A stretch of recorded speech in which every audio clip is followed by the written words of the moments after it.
Christian Rioux, l'excellent correspondant du Devoir à Paris. Et Christian, tu veux nous parler d'Emmanuel Macron qui inaugurait aujourd'hui la Cité internationale de la langue française dans le faste. Et les paillettes étaient un peu dubitatifs, mon cher Christian. Oui, oui, cher Richard, en effet, un peu dubitatif, mais je suis pas le seul. Hein, j'arrive de là d'ailleurs. J'étais là OK. ce matin. Emmanuel Macron inaugurait l'ancien château de Villers-Cotterêts rénové, qui est une magnifique rénovation, où on installe là en ce moment, on vient d'installer la Cité internationale, comme vous l'avez dit, de la langue française, qui est une espèce de musée sur la question, sur le thème de la langue française. Hein. Rappelons-nous, Villers-Cotterêts, quand même, c'est important de rappeler, c'est 1539, c'est François Ier qui signe une ordonnance qui dit que dorénavant, la langue de l'écrit, la langue des écrits officiels et la langue de la justice sera le français et non plus le latin. Et donc c'est la langue du peuple quelque part qui gagne, hein, qui gagne ces lettres de noblesse et on le dit dans l'édit d'ailleurs. Enfin, les gens comprendront ce qu'on dit quand on les juge et quand ils se retrouvent devant un notaire. Et donc ce matin, évidemment, c'était l'inauguration officielle. Tout était beau, tout était en paillettes. Grand discours de presque une heure d'Emmanuel Macron sur évidemment les beautés de la langue française, l'importance de cette langue magnifique qui est un facteur d'unité. Alors, vous voyez, Ben oui.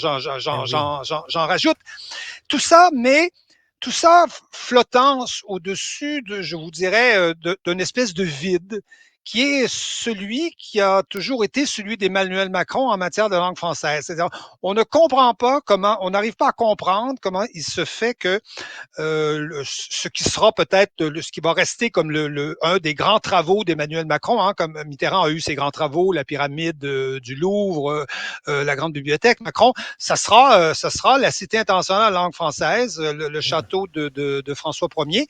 Et or, s'il y a un sujet qui n'intéresse pas Emmanuel Macron, qui n'a jamais intéressé Emmanuel Macron et sur lequel dont il ne s'est jamais préoccupé, eh bien, c'est la question de la langue française.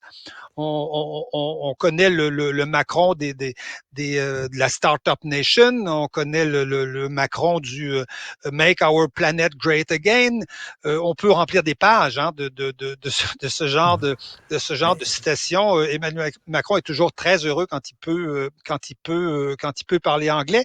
Et pour lui, la question de la langue française, c'est pratiquement, je vous dirais, un non-sujet. Il y a une espèce d'inconscience chez Emmanuel Macron concernant tous les ravages que l'anglais fait en France. Aujourd'hui, certes, l'anglais n'est pas menacé comme au Québec, c'est pas une question de vie ou de mort comme chez nous, mais il reste que l'anglais grignote tranquillement, ben, progressivement la place ici. Lorsqu'ils ont lancé cette idée-là là, d'un château là, rendant hommage à la langue française, Christian, le consul français invitait certains journalistes dans une très belle maison à Outremont en haut, et on a présenté une vidéo, ça va être quoi exactement ce château-là et tout ça avec une maquette. On était là, j'étais là avec Sophie, et on disait, mon Dieu, c'est bien beau, c'est super beau, mais concrètement, qu'est-ce que ça va donner? Ça va l'air d'un pavillon de l'Expo 67. C'est magnifique. Ça rend hommage à la langue française. Mais concrètement, ça va être quoi, les bienfaits pour la langue française de ce pavillon-là? Écoutez, on peine effectivement à répondre à cette question. D'avoir rénové le château de François Mhm. Ier, ça s'imposait. C'est un des chefs-d'œuvre de l'architecture Renaissance en France. Hein. Vous savez, ça arrive avant Chambord, avant les grands châteaux de la Loire. C'est un des premiers châteaux de type Renaissance italienne en France. Donc, c'est magnifique. Cette espèce de cité de la langue française française. Écoutez, on nous dit, je l'ai visité, ça a l'air d'un musée. Vous savez, les musées d'aujourd'hui avec évidemment des trucs amusants pour les Ben enfants. oui. Il faut qu'on puisse bouger quelque chose. Hein? Il faut que les enfants s'agitent un peu. Donc, il faut qu'on pose des questions, qu'on se fasse des réponses, puis que ça soit drôle. Donc, oui, c'est un musée, mais on nous dit non, non, c'est pas un musée, c'est pas un musée. Il va y avoir des ateliers, il va y avoir des artistes qui vont venir en résidence. Bon, d'accord. Je veux dire, on n'a Mais, rien contre ça, mais qu'est-ce que ça représente dans un contexte où la seule loi française pour défendre le français qui s'appelle la loi Toubon n'est pas appliquée. Tout le monde le dit, l'Académie française l'a écrit à peu près 50 fois. Cette loi n'est jamais appliquée. Aujourd'hui, l'anglais gagne, par exemple, dans l'enseignement supérieur en France de manière absolument incroyable, au point où 2 semaines avant mais, l'inauguration, Jean-Marie Roire de l'Académie française, dans une page complète du Figaro, a traité Emmanuel Macron de Tartuffe. Oui, vous voyez, vous voyez, et donc le président marchait évidemment sur ses œufs de Tartuffe, oui, parce que dans le fond, il fait semblant de faire quelque chose pour la langue française, alors qu'on n'a jamais eu un président en France, et c'est ce que dit Roire, et je pense qu'il a raison, on n'a jamais vu un président en France qui faisait si peu pour le français. mais c'est un technocrate qui est pour la mondialisation et tout ça. Et pour lui, ben, la langue du travail, la langue des affaires, c'est la langue anglaise. Et quand il s'intéresse aux artistes, c'est pour avoir l'air jeune, pour se faire interviewer par des jeunes rappeurs français, puis redorer son image un peu de jeune gogo. C'est un peu ça, Emmanuel Macron, là. Oui, vous avez raison. Vous savez, Emmanuel Macron, c'est ce que vous décrivez, mais avec un vernis qui en imposait, voyez-vous, qui même Oui. sur le plan culturel pouvait arriver à en imposer. Mais on s'aperçoit aujourd'hui que pour lui, la langue naturelle, la langue normale des affaires, c'est l'anglais, et que la progression de l'anglais pour lui n'est pas visiblement Mais, un problème, et que le français se réduise à une espèce de langue minoritaire relativement marginale, alors que quand même, le français, c'est encore la deuxième langue de traduction dans le monde. C'est la cinquième la plus parlée dans le monde. C'est quand même une langue qui a un statut et qui doit conserver son statut. C'est une langue qui a à peu près disparu dans l'Union européenne. Mais on a même l'impression qu'Emmanuel Macron s'évertue à saccager ce qui reste, par exemple, de francophonie. Moi qui suis la francophonie, sujet aride, hein, qui est pas le sujet hum, le plus populaire en général chez les journalistes, mais qui suit ça depuis 25 ans à peu près, qui a fait presque tous les sommets de la francophonie, je n'ai jamais vu la francophonie dans l'état où elle est aujourd'hui. Macron a trouvé le moyen de se choquer avec tous les pays de l'Afrique noire francophone qui ont flanqué son armée dehors, hein, le Mali, le Burkina Faso, le Niger, le Niger, l'armée française s'en va là d'ici 2 mois. Donc on flanque la France dehors. Macron a trouvé le moyen de choquer avec l'Algérie et le Maroc en même temps.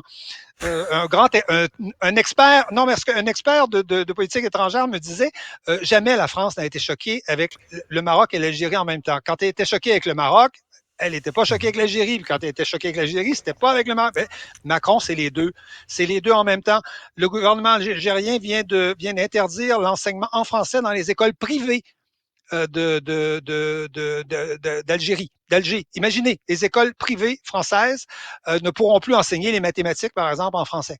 Alors, on parle d'écoles privées, là, ici, on ne parle pas wow. du système public, qui, Oui, oui. évidemment, est en arabe. L'OIF n'a jamais été dans une crise comme elle est aujourd'hui. Madame Michi Kouabo, presque une espèce de révolte de, de, de son personnel contre elle à l'OIF. Donc, on est dans une situation absolument catastrophique en ce qui concerne la francophonie, mais M. Macron fait comme si de rien n'était, vient nous vanter les beautés Mais, et les mais, charmes de la langue française. Mais où mais sommes-nous? Hein? donc, justement, ce château-là, là, c'est un peu à l'image de M. Macron, c'est-à-dire c'est une belle coquille vide. Oui, oui, je pense que c'est une coquille vide. Jean-Marie Roire appelait ça Villers-Cotterêts City.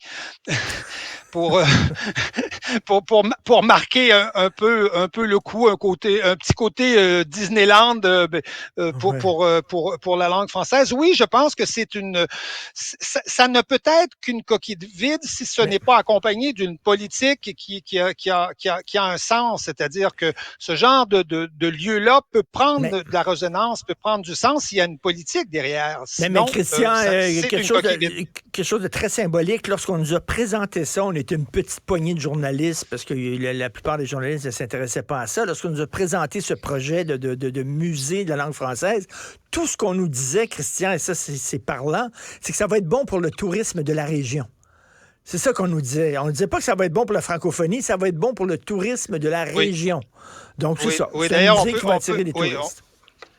on peut soupçonner Emmanuel Macron d'avoir, parce que il en avait fait il a récupéré une vieille idée qui datait depuis du début des années 2000, et il en a fait une promesse électorale en 2017, en campagne présidentielle, en allant dans cette région qui est une région qui a souffert beaucoup et qui est une région qui a été, qui s'est désindustrialisée, et donc est une région qui a besoin de quelque part de se relancer économiquement. Et c'est une région qui est très convoitée par le Rassemblement national. Et donc, on peut soupçonner, enfin, le maire même de Villers-Cotterêts est du Rassemblement national, et donc on peut soupçonner que dans cette promesse faite par Emmanuel Macron, il y avait évidemment des visées électoralistes. Il semblerait que son épouse s'est emparée du projet par la suite et en a fait un peu Ceci, ceci ce qu'il est explique, aujourd'hui. Mais ceci explique cela. voilà, Merci beaucoup, Christian Rioux. voilà. On peut vous lire, bien sûr, dans le Devoir. Merci, bonne journée. À très bientôt, Merci. Richard. C'est tout le temps qu'il me reste. Merci à Florence Lamoureux pour son excellent travail à la recherche. Jean-François Roy, excellent travail à la mise en onde, à la réalisation. C'est Benoît Dutrisac qui prend la relève. Nous, on se reparle demain. Passez une excellente première journée d'hiver. On se reparle demain 8h30.